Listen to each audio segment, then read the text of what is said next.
Je viens de tenir ici un excellent CRD convoqué par le gouverneur à ma demande pour faire le point des infrastructures ici dans la région de Ziguinchor, faire l'état des lieux des travaux en cours, partager avec les élus territoriaux, les autorités de l'administration déconcentrée et les populations de façon générale, partager donc avec eux les projets en perspective, mais aussi et surtout recueillir toute l'expression des besoins pour alimenter l'outil d'aide à l'arbitrage.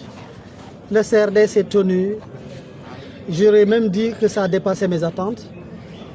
Et donc la tournée est belle. Je suis là, ici dans la région de Ziguinchor, après avoir visité la route, la RN4, Sénoba-Mpac. Je ressors satisfait.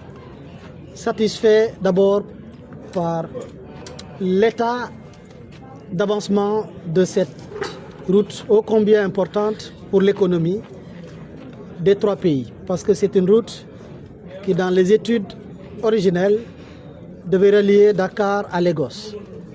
Et aujourd'hui, c'est le trait d'union du Sénégal, de la Gambie et de la Guinée-Bissau. Le CRD est franc et fructueux parce que tout le monde a dit ce qu'il pensait.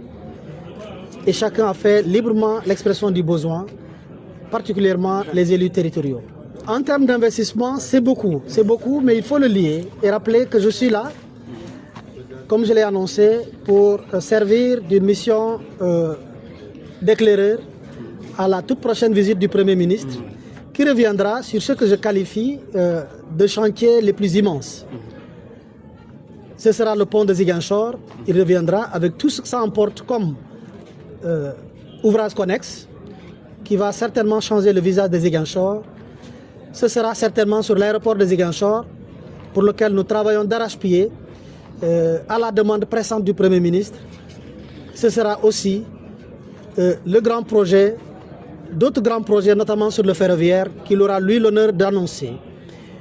Mais aussi et surtout, certaines boucles qu'il aura également l'opportunité de partager avec les populations. Nous sommes venus faire le constat et sur ce, aujourd'hui, nous sommes interpellés sur la route de Bignona-Diouloulou. Nous sommes interpellés sur la route Ziguinchor-Cap-Skirring. Nous sommes interpellés sur la boucle du Fogny.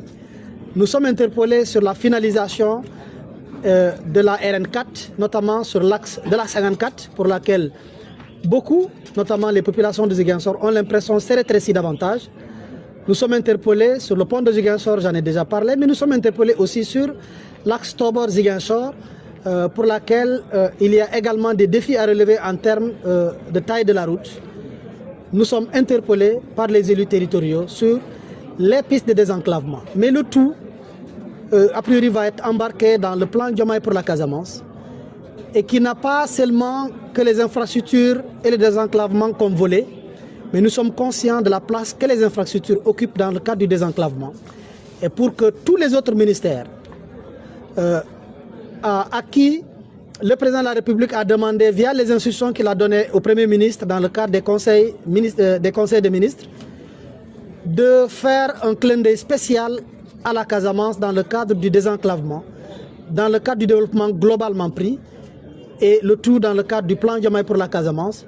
Et je pense que la venue prochaine du Premier ministre mettra le curseur sur ce qu'il faut en termes de grands projets. Pour ma part, en tant que ministre en charge des infrastructures, des transports terrestres et aériens, je suis venu faire l'état des lieux.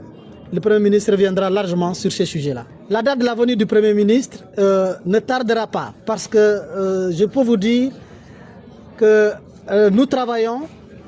Lui, si tous les ministres font ce qu'il a demandé, et aujourd'hui, l'agenda national qui est la liste des projets phares prioritaires, qu'il a presque bouclé, nous avons tenu le dernier conseil, le conseil interministériel.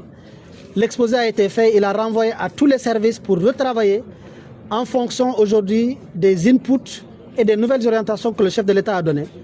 Parce que nous sommes un pays, la Casamance n'a pas à elle seule les infrastructures. Tout part d'un plan national et des priorités au niveau national en fonction de la soutenabilité budgétaire.